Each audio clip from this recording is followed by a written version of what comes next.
Oh, hey kids. How you doing? Come on in.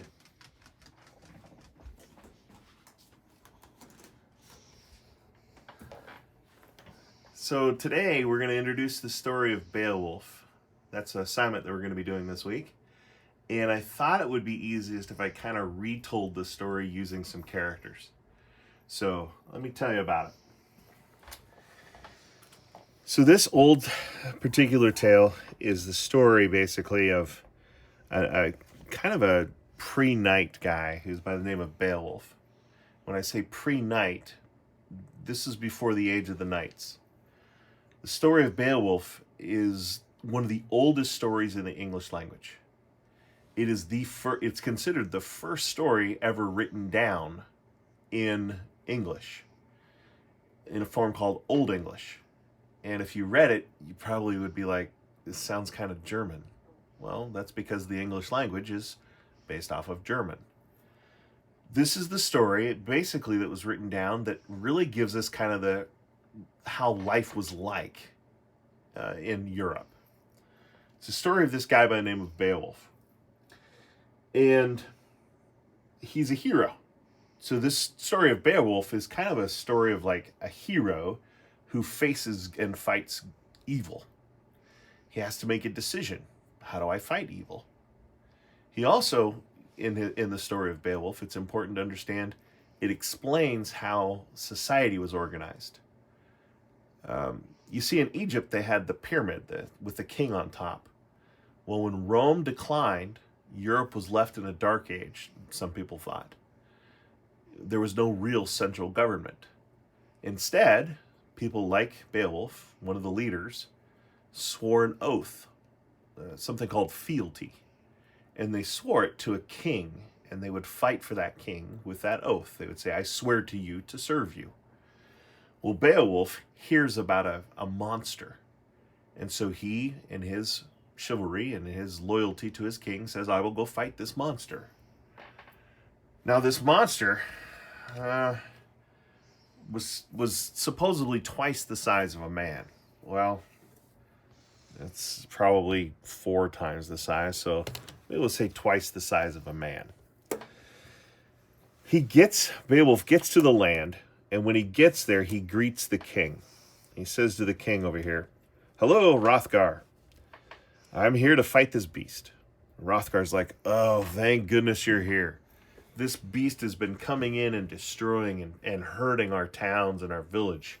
He sneaks in at night, and he just takes the men that he wants, and he kills them. Yeah, I'm glad you're here. Well, one of Hrothgar's men is a little jealous of over here. He's a little jealous of Beowulf. He says to him, his name is Unferth, by the way.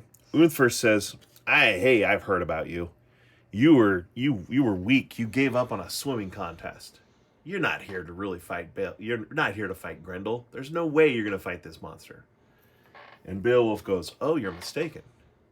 You see, in the swimming contest, I didn't actually lose. I waited behind so that the other guy didn't drown. Well, Unferth is kind of like, oops, I guess I kind of guessed wrong. Okay, I guess you can fight him. But you know what? No sword can hit or hurt Grendel. No sword can kill this monster. So Beowulf says, well, that's fine. I'll throw off my sword. I'll fight him with my bare hands. Well, that night, Grendel attacks, comes in, sneaks into the castle there, and he finds Beowulf. Beowulf tries his sword. It doesn't work. He eventually grabs him and rips his arm off. Now imagine he's that strong. Beowulf grabs the monster, tears his arm off. The monster loses his arm and then runs bleeding out into the night. Well, they're like, Hrothgar over here is like, well, let's celebrate. Yay, we've just defeated the monster. Hang up his arm, post his arm on the wall. There's a big celebration the next night. Well, Grendel has died. But what they didn't know, Grendel had a mother. Grendel's mother misses her son. She comes and steals the arm back the next night, as well as hurting some of the men, and takes it to the bottom of a lake, down here at the bottom of this lake. And notice I'm using my mouse pad as a lake here, but takes it to the bottom of the lake. The next day, they follow the trail of blood. And Unferth, Hrothgar, Beowulf, and the men approach the lake. And now Unferth says to Beowulf, "Hey, good job. Boy, I didn't think you could do it with your bare hands. Hey, you could use my sword." "Wow, thank you. I'll take it," says Beowulf. They go into the lake. He swims down to the bottom, and there's an underground cavern there. In the cavern, he finds Grendel's mother.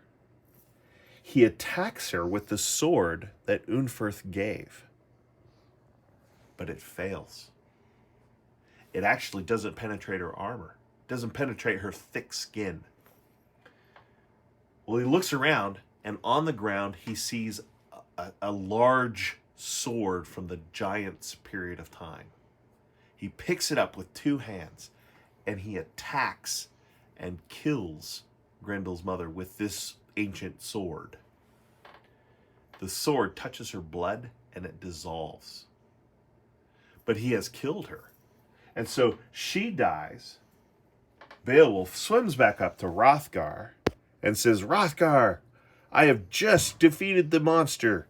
Send all of the treasure that you owe me for doing this deed to my king, who I have given my sworn oath to, my fealty to."